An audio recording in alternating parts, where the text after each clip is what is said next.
Hi guys, good morning. We are here at Azure and as you can see, yung kilay ko is bura-bura na kasi gigising ko lang. And tapos na rin kami mag-breakfast and ang gagawin ko ngayon, since nalit kami gumising, is magkaayos ako. Tingnan nyo guys kung gaano kaganda yung room na nakuha namin na perfect pang barkada talaga. Ayan yung nasa harapan ko. As you can see, napaka-aesthetic niya. Pero huwag niya napansin na yung mga kalat na yun. Akin kasi. And then that. Yan. Tingnan nyo, meron silang free wifi, then free na Netflix. Yeah. Napaka-aesthetic ng place na to, as in talaga. Magugustuhan nyo. And ayun, siguro pati yung phone ko sa baba. Andun yung mga gamit namin. Then, yan yung kitchen. And as you can see, ayun yung kalat. Let's move on. And para makapag-streaming na kami sa baba since andun na yung mga kasama namin, no? Na-late kasi kami ng gising. So first, I'm gonna use... Ang kalat naman kasi dito. Tingnan nyo guys kung gaano kakalat. Ito pala, hindi sa akin to. So provided that no ng na-rent naming room para sa mga girls. Napakagaling. Anyways, I'm gonna put my makeup on. So first, I use this Ace Lady Oil Control Face Powder.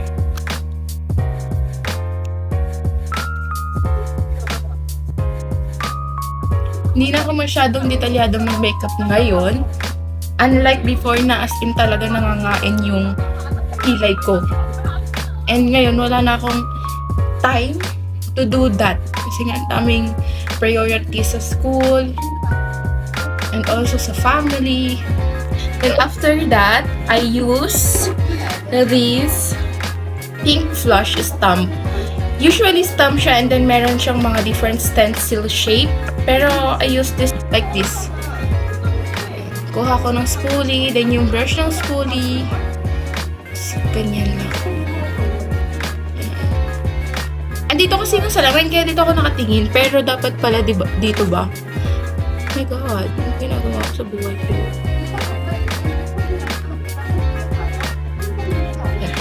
Like that. Para medyo simple-simple lang siya and hindi na siya nagko-cost ng a lot of time to do it.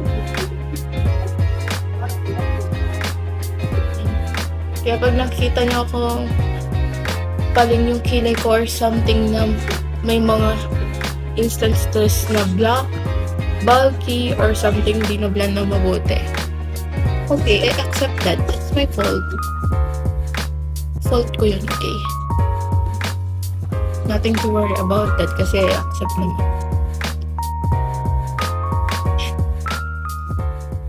Yeah, just like that. I use this Vice Cosmetics. Blend ko lang siya ng maayos. Then after that, I am ready na. Ay! Oh wait, meron pa pala akong kalimutan. I forgot to put my lip tint. Hindi ko alam kung anong brand to, pero nauuso na siya sa TikTok before. Radish. Sobrang tagal nito, guys, ang matanggal sa lips. Then last, I decided to put my eyeliners. Pero hindi ako sobrang professional dito. And this is the Handayan liquid eyeliner. So, maganda to kasi it has a 2-step sa paglalagay. Then meron siyang stamp. Then ito yung pinaka eyeliner pencil or something. I don't know. So, yan. Hindi ko na siya binidyo kasi nahihirapan ako. And, palagay na ako sa isa. Yan, nalagyan ko na sila pareho. Ganyan lang. Then, I tie my hair like this. Para makita yung malaki ko earrings. Just like that. Huwag nyo napansinin kung gulo-gulo, guys.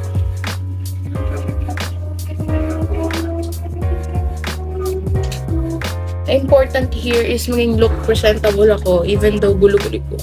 Wait nga, nababother ako kasi gulo. Then that, there you go.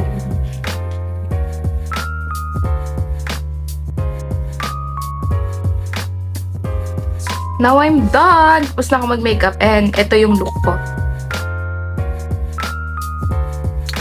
Let's go swimming!